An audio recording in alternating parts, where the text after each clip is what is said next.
Hello and welcome. My name is Barkha Dutt and you're watching the Mojo Story. And as you can see with all the women and the children behind me, we are back on the road. And it is an important day to be back on the road. It is exactly 1 year to the date when the national lockdown was announced.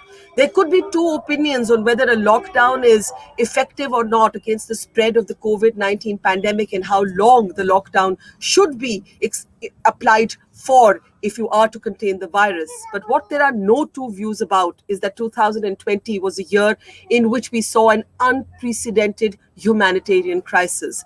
And this happened because as the lockdown came into play, we saw a massive exodus of migrant workers in the millions. That was a story that we felt very strongly about as our workers walked, and they walked our highways, sometimes thousands of kilometers at a stretch, men, women, and children. We walked with them. We followed them back to their home states. When the trains came, we got onto the trains with them. Before that, when the trucks came, we got onto the back of trucks with them. But mostly they walked. And it was one of the most troubling, tragic stories that I have seen unfold in my life as a journalist over more than 2 decades. But a year later, what has changed for migrant workers? Have they been pushed even further to the margins of national and media attention?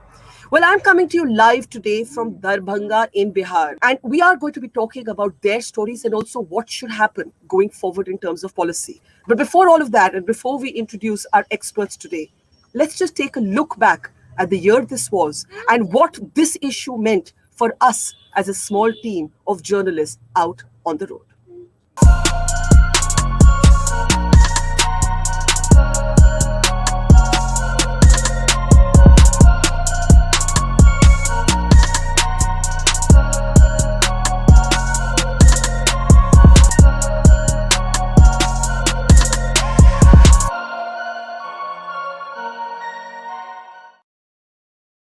Migrant workers, whom I often call India's invisible citizens, India's forgotten people. Well, we are here on the ground in Darbhanga in Bihar, trying to make you this promise that we as journalists will not forget them. We have continued to go back to the families we met along the way, and we have continued to try and track what is happening with them today. And we can only bring you the stories of individual families, but we're really talking about millions of Indian citizens in small villages and hamlets like the one I'm sitting in right now. Let us introduce our experts on the program today one by one. It is my great pleasure to first welcome to the program Chinmay Tumbe, who I think is, apart from being an author of so many different pieces of work on India's migrant labor, I think is the foremost expert on the subject, and I'm a great fan of his work. So it's a huge honor to have him on the program. Thank you, Chinmay. We're also joined by Siddharth Prakash. Siddharth has been working through the year to try and use numbers to tell the story of what's happening with the workers today. And this is really important because, this is a time when everybody's forgotten about them, but Siddharth's organization, in collaboration with Jindal University and several NGOs, has gone back and surveyed the workers. And in their own words, they have told Siddharth and his collaborators on what's happening with them in terms of access to income, access to food, access to ration cards, access to bank accounts. And we're going to hear more from him. And we're also joined by Ranu, Bhogal of Oxfam India. And remember, Oxfam has just had a singeing, scathing inequality report out. And when I travel out, one is made to feel shamefully aware of one's privilege. And frankly, had it not been for the lockdown, as a journalist, perhaps I would never have stepped out to report some of the stories that I have begun to report. I have to say, 2 decades, I never covered these stories, and that really came home for me as well. What I actually want to do is to give you all a sense of what we're talking about here. What are some of the numbers? How many people actually walked home? And this is a very conservative estimate. We know that about, if we can bring up the slides, this is the one where 11.4 million people is the official figure. That's the figure from India Spend based on what the government said in Parliament. So a little over 11 million people actually made their way home, according to the government. My own sense would be that these numbers could be much larger, but this is the available data that we have on how many people actually went back home. Now, remember, the government said it doesn't actually have any data on how many jobs were lost and how many deaths took place, but we do know how many died on those trains. 96 workers, according to the government's own figures, died on those trains coming home. And this was a real tragedy, because remember, workers were made to pay for their train tickets home. Imagine, after all that, they were made to pay for their train tickets home.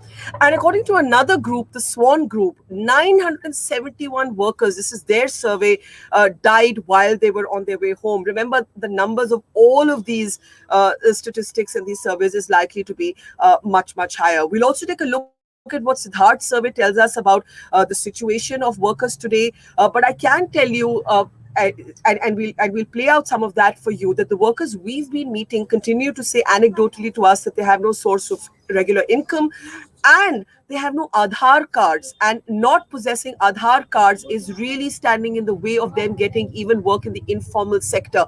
So more on that later. But this is what the Rozgar survey tells us. 17% of migrant workers did not have a bank account.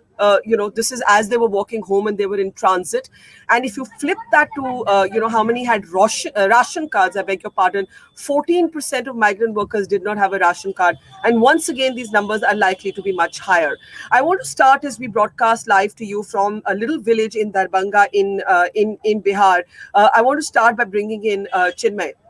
And Chinmay, you've of course been talking about how it's so ironic that 1 year after the lockdown, you now have multiple states wanting policies for locals first, right? Whether it's Haryana or Andhra Pradesh, just as examples, and how that actually totally, this nativist policy goes, just underscores the kind of prejudice, the kind of insensitivity that we as a country, as governments, as a society showed these workers. 1 year on, what do you think has actually changed and what has not changed at all? Chinmay.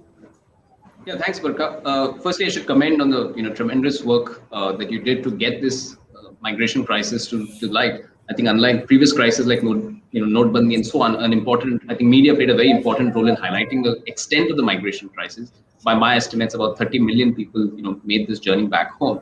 I think 1 year on, firstly, there was a lot of hope that, and there is a lot of hope still, I would say, that this crisis has made visible a class of workers which was historically invisible. And so hopefully going forward, schemes like One Nation, One Ration Card, which are still not fully rolled out, are still on the cards. But the government at various levels does seem to be, a bit sincere, at least on making this whole idea of portability of social security some sort of a reality. So that's the hope. Nothing is really yet on the ground, but that's the hope, that we are moving to a system where migrant workers can access social security benefits anywhere in India. And yet, on the other hand, you have blatantly, I would say, unconstitutional nativist laws like these 75% job reservation laws, which again put the onus back on interstate migrant workers. Again, they're going to have to prove their status. Firms have to check how many workers do they have who are interstate. So it's again an additional compliance cost for employers. But broadly, at the very large philosophical level, it is yet again anti-migrant policy. And I think what we are battling is about 75 years of anti-migrant policies as well as political rhetoric. So it's very unfortunate that 1 year on, we are still seeing these very, very harsh nativist laws. And the policies which are supposed to be in the name of migrant workers are yet to really hit the ground. So in a way, we are pretty much back to square one, so to speak. Though I remain hopeful that something will happen, something good will happen in the coming years. Yeah. And it's important that you believe that that official figure of 11 million and the exodus is seriously undercalculated. In your estimation, the number could be as high as 30 million. Siddharth, let me just bring you in, and let's take a look at some of the slides that you actually shared with us in the meantime. You and your collaborators surveyed more than 8,000 migrant workers as they went home, and 75% surveyed workers a year on say that they have no source of income. Now, these were, of course, in their home states. You can correct me if I'm wrong. That's what I understood. And this is really a big figure. 45% workers reported food shortages, right? And if we look at the last slide, insight that's coming out of the Rozgar survey. Healthcare remains a big crisis. Remember, there was a COVID pandemic against which all of this happened, but 31% of workers surveyed say they have no access to healthcare. So, Siddharth, you just want to walk us through these findings? I know there were specific states. I know it was a little more than 8,000 migrant workers who went home surveyed. Talk a little bit about your findings. Siddharth, you're on mute. You're on mute. Yeah, go ahead. Daily wage worker platform started a year ago in response to the COVID crisis. We came together as a group of volunteers and decided we needed to do something. So the first thing we did during the lockdowns was document what was going on across the country. And we put together a documentation of over 200 relief efforts by NGOs, state governments, civil society, gurdwaras, welfare associations, and just people to work with these migrant workers, daily wage workers, during that entire period of lockdowns. After that, we realized that the documentation, information, and lack of that was a serious problem for these workers. So we came up with the idea of the Rozgar survey. And that survey really tries to fill this knowledge gap to try and identify what are the root causes of the migrant worker crisis.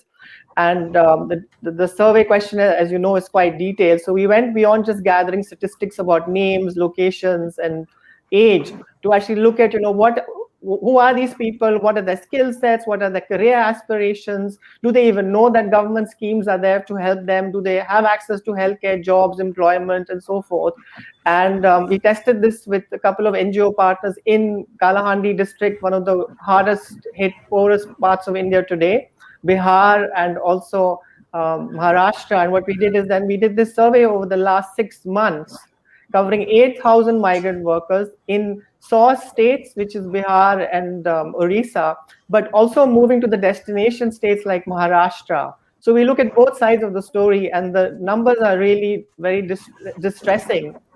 That after 1 year, we still find that 75% of these workers have no income. These are daily wage workers. They're not people who are salaried, employed, who can live on their savings. Then we see that 45% consequently have no access to food security. Then we see that 35% have no access to health. And what we've heard beyond the survey even is, I think all our partners here from Oxfam with their hunger report and other things shows the situation has got very, very dire in the last couple of weeks and months. We see that child trafficking is on the rise. We see the fact that with the closure of public schools, what happened is that 300 million children lost in education. But more importantly, they lost their daily meal, which was coming through the Anganwadis and other school midday meals. And that's led to a very massive crisis of malnutrition. Today, 1 in 3 kids in India are malnourished. That's a very, very serious problem. Over and above that, we see that a lot of different segments of society and the daily wage workers and migrants have suffered huge losses. Women, for example, have got a very heavy price to pay for this. Their incomes have halved. They've suffered from huge amounts of domestic violence, drug abuse, alcoholism from husbands. We also see that, the challenges that they're facing across the community in terms of mental health, which anyway is a socially stigmatized issue in India, must have gone up 5 times, what it was. We also see that some of the root causes stem from, issues of the lack of opportunities in the source states like Bihar, where you are, you can see. But then also, how the migrant crisis has played out, touching on facts that, while on paper, there are lots of laws and benefits that government schemes can give them, they're not able to access them because they don't have the right cards, they don't have the knowledge, they don't have the accessibility, they're mobile people, and what works for them in Bihar will not be offered to them in Bombay. Secondly, also from the employers, they take full advantage of this, and they've actually exploited these workers considerably. Yeah, let me just jump in there because you've covered a whole lot of different points, but I actually want to talk about food and hunger and starvation, and I want to get Ranu in. And when you say someone has died from the absence of food, it takes a lot for any administration to concede a starvation death. And Ranu, I remember last year reporting this tragic story of a migrant worker from Bihar who sold his phone, had absolutely no work, was a painter at construction sites, had absolutely no work, no money to pay his rent, no money to buy food for his 4 children. His name was Mukesh Mandal, and he was from Madhubani in Bihar. I'm in Darbhanga in Bihar right now, but he was in a urban village in Haryana, not too far from Delhi. And he sold his phone for 2,500 rupees. He bought a table fan for 500 rupees. He bought Yeah, some I wheat, remember. rice, and dal. And the next day, he took his wife's dupatta. He tied it to a bamboo pole and he took his own life. And I remember how, uh,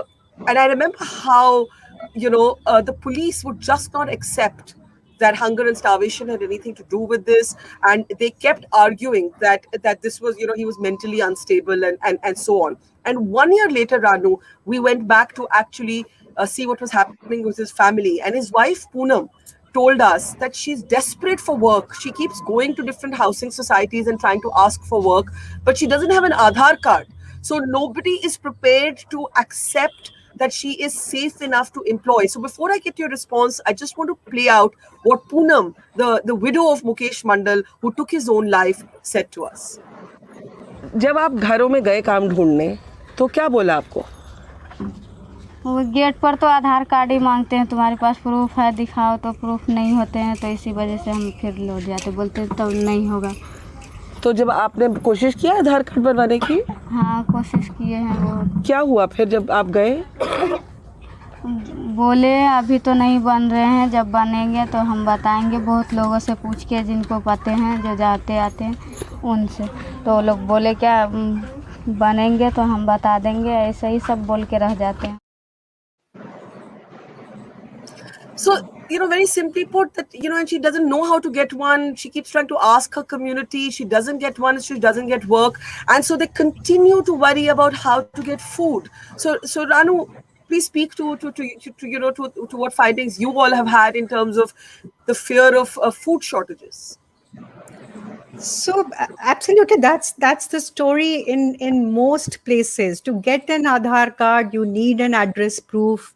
Most migrants live either in shacks or in rented 1-room, 2-room kind of accommodations, and the landlords are not willing to give them their address proof, so to say. So it's impossible for them to open bank accounts or to get Aadhaar cards, and then as a result, all the social security benefits that flow.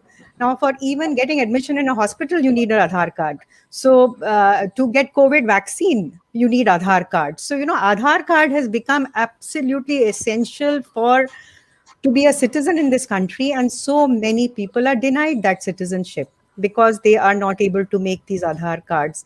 So I know the previous panelist also talked about One Nation, One Card, which was announced last March. And I was going through a story, and 17 states claim that they have completed the process of doing this One Nation, One Card. It yet needs to be seen, Barkha, because this is again and linked to an electronic point of sale where you are linked to a fair price shop of your choice. But again, without an Aadhaar card, I'm sure there is a whole lot of people again who are left out of this One Nation, One Card. So I think an Aadhaar card has been discussed a lot over the last many years, how it actually ends up denying, as I said, citizenship, basic citizenship right to the people in this country. So absolutely. And food, and you talked about malnutrition. Somebody mentioned the global hunger index. Our government is absolutely not willing to, in fact, yesterday in the parliament, our commitment to reducing inequality index was discussed. And there was again a denial based on the methodology, which is in the public domain, vetted by well-known research institutes. And yet our government refuses to accept this data, that we are doing badly in hunger, we are doing badly in our commitment to reducing inequality, that there are hunger deaths, that there are millions of people in this country who are denied basic rights. Yeah. Chinmay, if you can speak a little bit about the entrenched sort of inequality. How does it happen that the 2011 census basically says there are 450 million Indians who are internal migrants, and we can't get this country to really care about them? Is it because it's not a voting issue? Is it because in a season of elections, this is not what governments are voted in and out of? How do we accept this so easily as a moral blot? I look back at my travels through the pandemic, and even with the stories we were bringing home, it took us about 60 days of consistent coverage before we could get anyone to get off Instagram, stop obsessing about banana bread and holidays in Maldives, and actually pay attention and feel something. And we really had to keep hammering home the message to get people to care. But a year on, I think that it's really, as you said, back to square one. If you had to place this in a historical or a socio-political context, Chinmay, how would you explain it? Yeah, firstly, Barkha, I mean, I've just written a book on the history of pandemics, and the fact that reverse migration, things I discovered was that reverse migration also happened in previous pandemics. The difference, of course, was that the trains were on and people could go back. In fact, what we saw is the Shramik trains. The British actually arranged the Shramik trains, but pretty much at the onset of the pandemic during the plague. And so half of Bombay emptied out. And the exact same concerns were heard even back then, what we heard last year. Stuff like, agar marna hai to gaon mein marenge. It's particular psychological concern related to the health anxiety. The same stuff was heard more than 100 years back during plague, during cholera, and so on. Remarkably, back then, the British actually decided not to shut down the trains. And they, in their documentation, they actually said that it would be inevitable that people would walk. And the more I'm reading about this, Chinese shut down the railways for migrant workers in 1911, and people walked back home, and they had the exact same humanitarian crisis what we had last year. So definitely, migration has been a blind spot in policy circles. But to your specific question about why is it that we seem to forget, I do think a huge part of this answer is in the fact that they don't have a political constituency. Most migrant workers are not voting in the destination; they are voting in the source region. In fact, they often vote back into the source region in order to vote, especially in Bihar and so on. And as a result, nobody really knows the numbers. They would know the numbers if they were there in the political constituency, but they are not. And I can tell you, being a migrant worker myself, I've lived in 4 different cities of India. I have voted in all their municipal elections. It is actually fairly seamless if you have the right, documents and so on. In order to vote, you can get a voting card in India in a few days, very seamlessly. But yet, most migrant workers are not aware of this, and most migrant workers actually don't enroll in the destination region. As a result of which, millions of voters, potential voters, are simply not listed in the destination regions, and they're not voting the municipal elections, which is probably the most important elections for them. They're definitely not voting in the state or national level elections at the time that they're in the destination. And the result of this is that we simply don't know the numbers on a real-time basis. And that's what happened last year. State governments were fumbling for how many people were there in other states. So that's, I think the reason of invisibility is, one major reason is that they're completely out of the political imagination in the destination sites. And when they are in the conversation, they are usually seen in negative light. They are usually seen as outsiders claiming jobs and so on. So definitely, the fact that migrant workers, and especially interstate migrant workers, are out of the political imagination is a huge part of why such a policy of a strict lockdown with a railway shutdown with 4-hour notice period. Because it was very surprising for many of us. I've been part of the working group of the same government, and we showed the numbers, more than 100 million migrant workers. All these issues people were well aware of. I'm pretty sure even in the government. But I do think the policy advice on the lockdown was faulty, in the sense nobody really thought through the consequences for migrant workers. And as you pointed out, as middle class India was watching Ramayana, real people were being banished into exile, which was very painful. Yeah. That's powerfully said. But I 2 things strike me, Chinmay, as I heard you. One, you said that in your book you document how when reverse migration happened, the British, for example, decided to keep the trains open. In our case, when we finally did run the trains, we made the workers pay for them. And I remember interviewing worker after worker who'd actually borrowed money just to buy that train ticket home, and the government wouldn't even admit that. So that was the first thing that struck me as I was listening to you. And the second was that you identify as a migrant worker yourself. Obviously not going through what the impoverished Indian citizens have gone through, but speak to both. One, the entire politics around the trains, how late they came, and 2, what does that identity mean? What happens to identity when you say, I, Chinmay Tumbe, I'm a migrant worker? What do you exactly mean? Yeah, I mean, of course, two completely different classes of migrant workers. One very privileged migrant worker where I can open a bank account anywhere seamlessly. I can really access even gas cylinder, something as simple as a gas cylinder, very seamlessly across India. And just as we're talking about it's so difficult sometimes to get an Aadhaar card, and with that, all the Indian state is invisible. On the politics of trade, Barkha, definitely last year there was a lot of hypocrisy. I think for example, the way we shut down our airspace was much more calibrated and much more, it happened between March 16th and March 24th. We give a lot of time for people to understand that the airspace is going to shut down. We, in fact, even arranged a few flights to rescue a few stranded Indians in a few countries at that time. And then the treatment for returning Indians, and we saw internal migrants who were being received behind in Bihar in particular, where they were literally hosed down, with water, with all sorts of disinfectants, and international migrants on the other side, given like a hero's welcome. It just reflected this massive divide into how we treat international migrants versus internal migrants, and within internal migrants between richer migrant workers, those with a social security net, a fixed income, people like me, vis-a-vis those who are completely invisibilized in usual state of things. Yeah, I do want to come back later to more on the identity question, but I remember Ranu meeting this domestic help woman who worked as domestic help in a slum in Mumbai, and what she said to me I'll never forget. And she said, "ये virus लाया अमीर आदमी aeroplane पर बैठकर, और इसकी कीमत चुका रहा है गरीब आदमी सड़क पे पैदल चलकर या साइकिल पर बैठकर." So, everybody, Ranu, in the beginning of this pandemic said the virus was the great equalizer, but actually nothing could be further from the truth. The virus was the opposite of the great equalizer. It actually saw India's poor provide a sheath for the middle class and the upper middle class and the rich. So speak to that, Ranu. So our global report this time on inequality was called the Inequality Virus. Because we all know that as we talked of class differences even amongst the migrant workers, a lot of privileged people could work from home and continue to have their salary hit their bank accounts.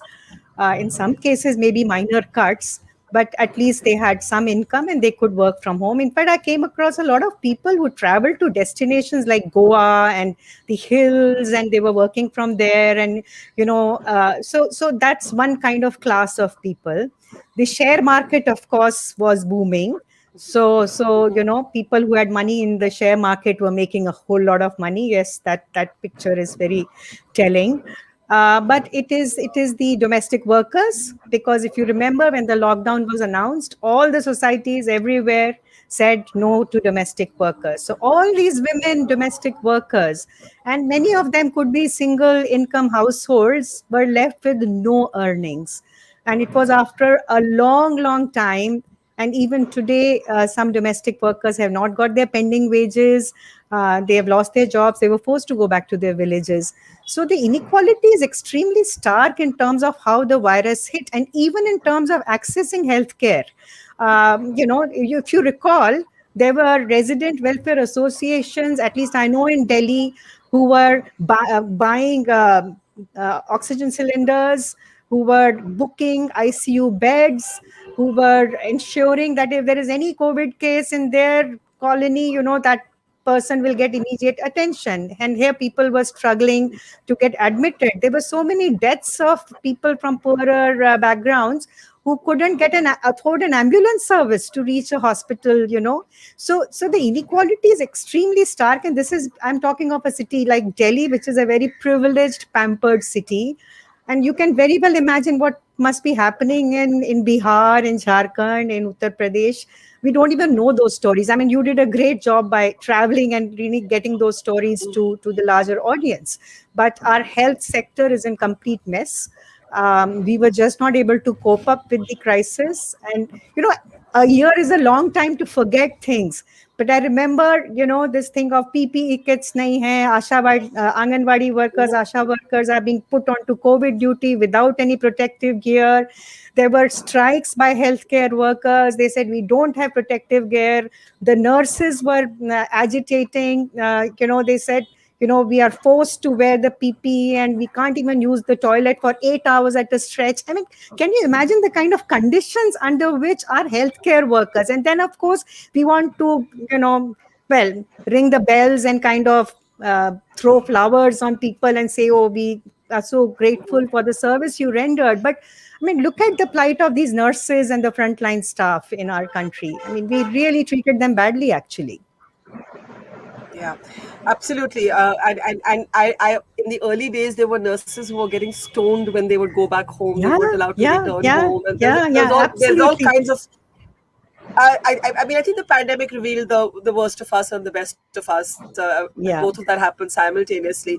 But one of the things that hasn't been explored enough, Siddharth, and the Rozgar survey that you worked on, I know does that, is to try and look at the workers also through the lens of gender and caste. And some might say, why are we doing it? But actually, it's an important exercise to do. And I want to just bring up the slide from the Rozgar survey that talks about how a majority of the workers are from marginalized social groups, so SC, ST, and OBCs. This is very important, in particular, as to what happens to them when they go back home, where that caste bias is much more entrenched in the villages. And Siddharth, before I come to you, I actually want to bring you some images of a story we'll be filing later. On our channel, you can look at both Mukesh Mandal's story later tonight and tomorrow, Jyoti Paswan's story. Now, Jyoti Paswan caught Ivanka Trump's attention because she cycled home with her father at the back of that cycle. But it was so tone deaf because we were celebrating this as if she was a sportswoman rather than a teenage girl, being compelled, a school-going girl being compelled to travel back home with her father. But the other interesting thing here in Darbhanga, I'm actually in her village. When I was talking to her and her father, they were talking about how, about caste prejudice as being members of the Paswan community, and how some of that has gone now that she's become like kind of this, international superstar, but how they've had to live with that. And one of the reasons they went away from the village to the city was, of course, income, but the other was also social discrimination. So Siddharth, talk a little bit about the marginalized groups dimension and what happens to these workers when they come back home into those hierarchies. Yeah, so actually this is a very good question, because when we were doing the survey, all the NGO partners said we must begin by looking at their background and whether they're scheduled caste or which marginalized communities they came from. And my response was that, wouldn't that highlight a problem and make it worse for them? And they said, no, because this is the crux, this is the root problem. So when they go from the villages into the cities of Mumbai, Calcutta, and everywhere else, they do have some opportunity in normal circumstances to improve their socioeconomic standing, and life becomes better in some respects, and they're able to send money back home and support their families. But with the pandemic, as we know, millions walked back, they went by trains, they went by buses, and they were back in Bihar, they were back in Orissa. And first of all, they were stopped on the road. Secondly, they were stopped even at the borders. They were stopped even when they entered their villages, because people were scared that they would infect the entire village. So they were not allowed in, which created a lot of panic, more hunger, more starvation, more deaths. And when they did get integrated back into the community, there were a lot of challenges because they were not able to support the family. So people and the community, looked down at them as being a larger economic burden to the society and the community where they were in their village, rather than an asset, which is what they previously were. So that created a more of a crisis mode. And a lot of them, after a point, reached a stage of desperation where initially, because of the inhuman conditions they faced during the lockdown, they had vowed not to go back to the cities. But desperation actually forced them back, and many have gone back. And that's been a big challenge because they've gone back in very unsecure terms and conditions to very congested slums, where they may have got COVID and they may have got back into the whole exploitation trap. But on the other side, we do have some stalwarts who've actually managed to resist the urge to go back.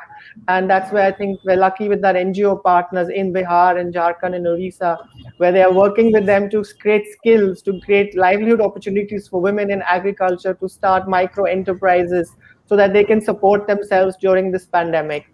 and also look at the youth and see how we can skill them to get into the youth, the larger economy, because a lot of the youth are able to use mobile phones, they have social media accounts, so they can actually be trained to actually get into the knowledge economy, to get IT jobs, infrastructure jobs, and actually empower themselves in a sustainable manner to get out of this whole poverty trap, which is a tremendous opportunity that our Rozgar partners are working on.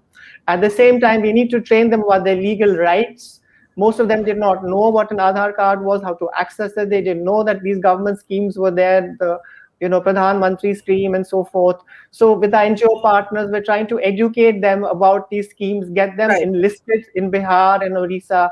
And most importantly, then we come to the labor issues. And while there is three new labor codes that have been enacted by the government, they need to be enforced. So with Jindal Global University, we've actually gone through all the labor codes and developed training material which explains basic things, your rights at the workplace, maternity leave, payment things, sexual harassment at the workplace, explaining all these concepts to Biharis and people in Oriya. But Siddharth, when I met with Mukesh Mandal's the painter from Bihar who took his life, his wife, she didn't even know where she should go for an Aadhaar card, right? So there are people on the spectrum with differing degrees of knowledge. But Jyoti Paswan, by contrast, was able to use the money in her Jan Dhan account to buy a cycle, and that's the cycle on which her father sat with her, and she brought him home. But Chinmay, when I was talking to Jyoti's father, he said that he actually lived as a migrant worker in Delhi and Haryana and Noida for 15 years, but this is the first time in his life, because of the attention his daughters managed to get, that he has absolutely no intention of going back to the city. Now he's saying that from a place of relative economic betterment, but a lot of workers I met when they were walking were very angry, and they said they would never come back. But a year on, they perhaps can't afford to stay in their village because nothing has really changed in the village. The economy has taken a massive hit in this COVID year. They are not landowning groups. And speak a little bit to the caste and the social dimension, not just the economic dimension, to this actually the simmering humanitarian crisis. Yeah, so as we've seen from our survey report, 80% of... No, can I take that to Chinmay? Siddharth, hang on, I just want to take that to Chinmay. Chinmay, go ahead, Yeah, I think, you'll see, of course, that migrant workers cut across social groups, and people, of course, a lot of the people from marginalized groups were left stranded. A group which is, most affected is, of course, the landless. Right. Now, the landless typically don't go to the cities for very long periods of time because you don't have enough capital to actually sustain the city and survive the city for 10 months. Think of the security guard. The security guard in the city is usually not coming from a landless background, whereas a brick kiln worker or a construction worker at the bottom end of construction is usually typically from these households. Now, this very important thing you raised about, how many people actually have gone back. We don't really have the numbers, but the sense is that a lot of the reverse has already taken place, and people are back out here. And out here, I would say that a lot of the people at the bottom end of the occupational kind of distribution were very desperate to come back as soon as possible because they were the worst hit, and they are still struggling to get, because even the construction activity has not picked up pace as much as it was before the pandemic, and so there is clearly this kind of, since you're asking about this impact on caste and the labor market, there's a particular section of the labor market which needs to get back on track as soon as possible, but it's still not happening. And so these are migrants who have returned to the cities, but they are still living even more precariously than before the pandemic. Whereas there's a certain class of people like security guards who actually do have their jobs back. They went back home, but they also back and they have it much better. And so that is why we need to get some of these core sectors like construction and so on, which are huge employers, going as fast as possible. And employers need to pick up the tab on health. We have news reports that Reliance, Tatas are going to vaccinate all their employees. Nobody really thinks about contractualized workers. And so employers also need to pick up the tab on these workers because they are actually the frontline workers who really need the money and the job. But without the vaccine, very few people are going to take that. Yeah, and Ranu, we were talking about how those who came back in the Shramik trains were made to buy their ticket in most cases, at least everyone I met had paid for the ticket. I kind of feel the next untold story is going to be of debt, because a lot of Oh, yeah. people that I met had actually borrowed or sold, and a lot of people had borrowed, Yeah. and I'm just wondering how that's going to play out, because we've seen what sort of loans and unpaid loans have done, for example, to the agriculture sector with small farmers, and I think we don't yet know what's going to happen with the hundreds of thousands of migrant workers who are in debt today. Absolutely. I mean, one survey I remember, and we have quoted that in our report of January. 46% of lower income households were forced to borrow, and I'm sure that number has gone up. You remember the withdrawals from, if people had those PF, EPF accounts, huge withdrawals happened. So that's people who are in the EPF eligible category. But for the informal sector workers, which is 90% of our workers are in the informal sector with no security of income, and with now coming back to more casualized, irregular opportunities of work, there is no way but to borrow, and borrow at very usurious rates of interest, and a lot of them are in a, and that's why you find these incidents of suicides happening. We also know the huge agrarian distress, and P. Sainath has written enough and talked enough about that, and the farmer suicides. So it's not as if situation back home is any better. So actually this is a class of people who are really caught between devil and the deep sea. Back home, many of them are landless or come from families with very, very small land holdings, and therefore not much possibility of earning enough and surviving in the village. Back in the cities, everything has to be bought. And as we discussed, with no Aadhaar card, and somebody mentioned about the wage codes. Even the wage codes cover establishments with workers that are more than 10. So less than 10 workers in an establishment falls out of the purview of wage codes. And women, we also know about the drop in the female labor force participation rate in our country, and the COVID pandemic has hit women the worst. So a lot of women who were, I would say domestic workers, working in low fee private schools, women working in Anganwadis, creches, sanitation work. I mean, a whole lot of garment sector. And in fact, interestingly, in this budget, the finance minister announced these 7 mega textile parks that will be created over the next 3 years and will generate a huge amount of employment. And the term she used was plug and play. But let's get real in this country. I mean, here you have interviewed somebody who can't even get domestic work because she doesn't have an Aadhaar card. How are we going to get this entire act together? If you remember, in the last budget, they had also announced about affordable housing. Because they said, okay, the migrant workers cannot afford decent housing, so we will make affordable housing, rental housing available. So there are a lot of these announcements that keep coming. But the implementation, so a lot of it stays just as, I would say, statement of good intentions, and I think the road is paved. Yeah. As they say, it's the road to hell. Paved with good It's paved, intentions. yeah. So I have to start wrapping up, but I do want to ask Siddharth and then give the final couple of questions to Chinmay.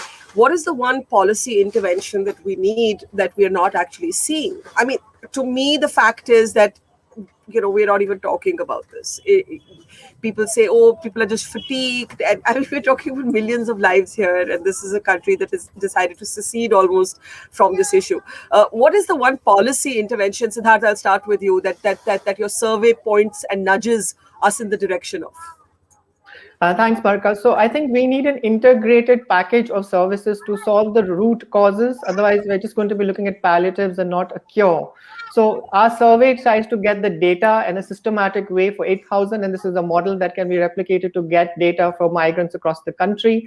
After that, we need to look at job placement, so matching them. There are a number of organizations like Bandhu that are matching migrants with workers in construction industry and employers. We also then need to look at skill training. As you said, a number of these workers do not want to go back to the cities.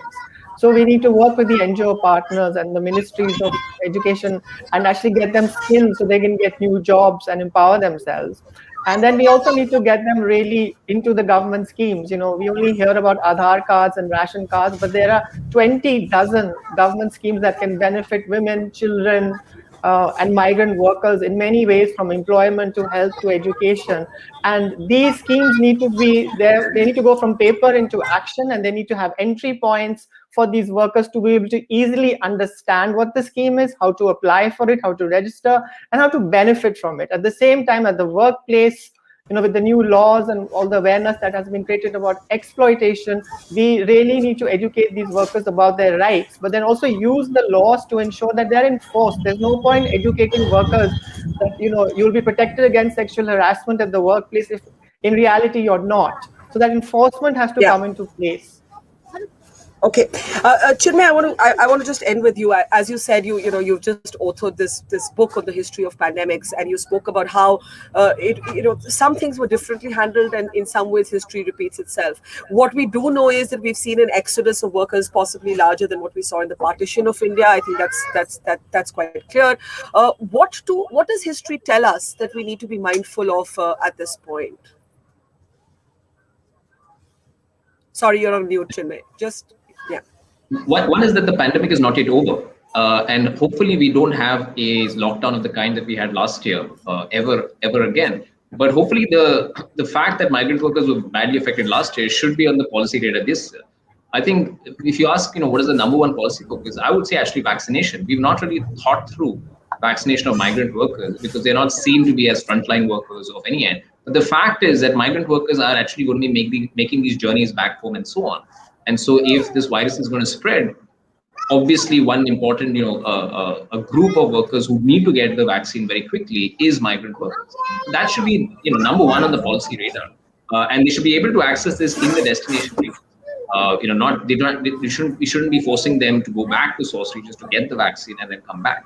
So very simply put, and that could be actually a good point to test out some of these, portability of social security, one nation, one ration at the point of delivering the vaccine. So that would be the number one. But I would say, really going forward, this idea that if we do have to have a lockdown, migrant workers should be the number one priority, which means either you go all out providing everything free for months on end in the destination, or you ensure those Shramik trains beforehand and not 2 months down the line.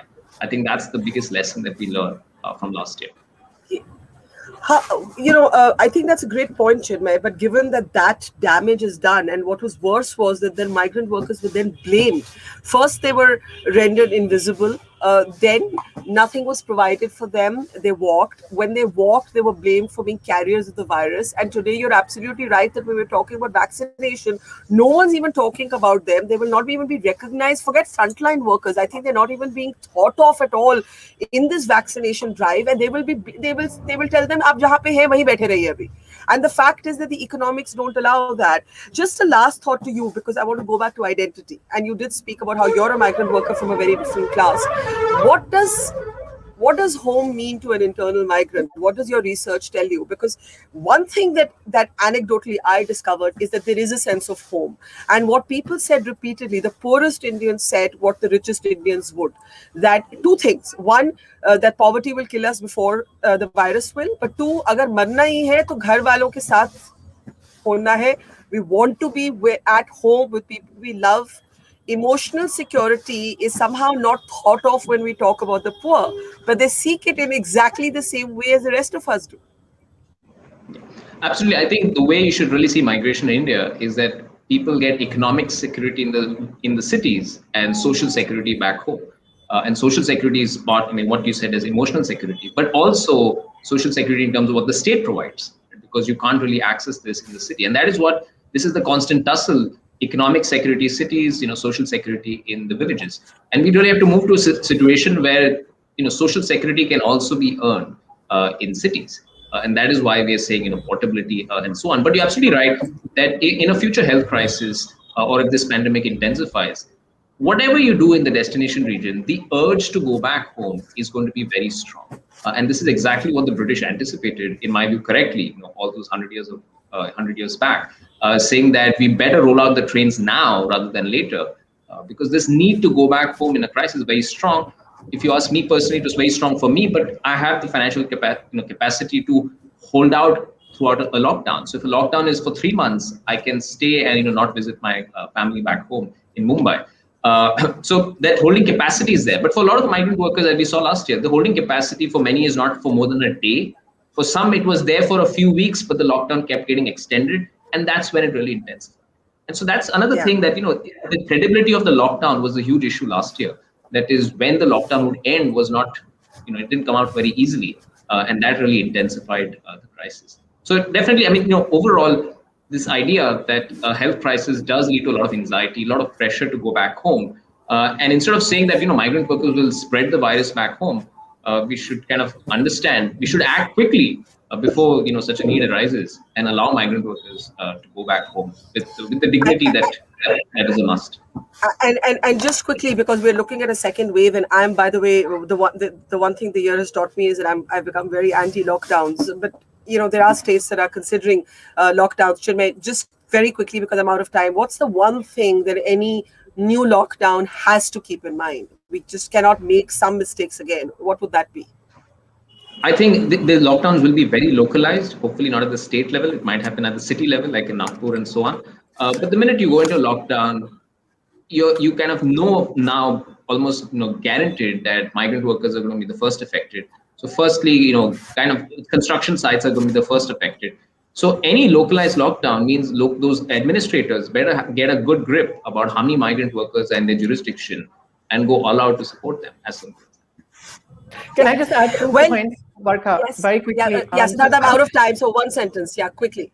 Yeah. I think we should learn from the US. They're putting together a $3 trillion package to revive not only the economy, but the people, give them food, give them healthcare, give them education and security to come out of this over a 1-year period. It's not just a one-time handout.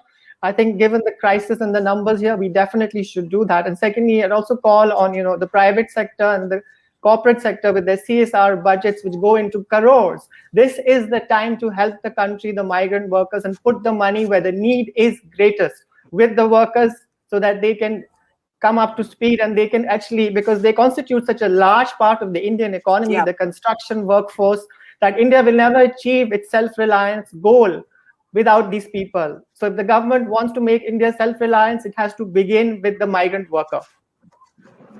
Okay, from this little village in Darbhanga in Bihar, I have to say goodbye now with one commitment to our viewers. We learned the hard way as journalists that there were stories sitting under our nose, tragedies sitting under our nose that we hadn't even noticed. And we have made a commitment to you that we will not take our eye off what is happening, the ripple effects. And believe me, they're deep. Every time I come to a place like this, I understand there's so much going on at the intersection of caste and class and gender you can keep sort of breaking this down into different layers, and you will find a greater layer of inequality depending on how deep you dig. And that is what we will try and do. Those pictures are of Jyoti Paswan, the young girl who cycled with her father on the back of her cycle. There you can see her. That'll be coming up on Mojo Story, as will be the story of Poonam Mandal, who can't get work, not even as someone who's ready to sweep our homes because she doesn't have an Aadhaar card. That story too will be up tonight on the Mojo Story. For now, I have to say thank you to Ranu, Bhogal, to Siddharth, Prakash, and to Chinmay Tumbe, and to our audience for watching and for engaging with an issue which I know in many ways we want to look away from because it makes us uncomfortable, and we don't want bad news. We want to say, oh, we have too many problems of our own, but we're actually talking about not just hundreds of thousands of Indians, but millions of Indians. 450 million Indians, according to the 2011 census, are internal migrants. So just let that number sink in. Thank you very much to all of you and to our audience. We'll see you tomorrow, but do look out for our ground reports because we're back on the road chronicling 1 year of the lockdown, and they'll be up on our channel starting this evening. Thank you for watching. Goodbye. Thank you. Bye. Thank you. It's great to see you here. Thank you for watching our work. If you haven't subscribed yet, don't forget to click the bell icon and subscribe to Mojo Story and support independent, robust journalism.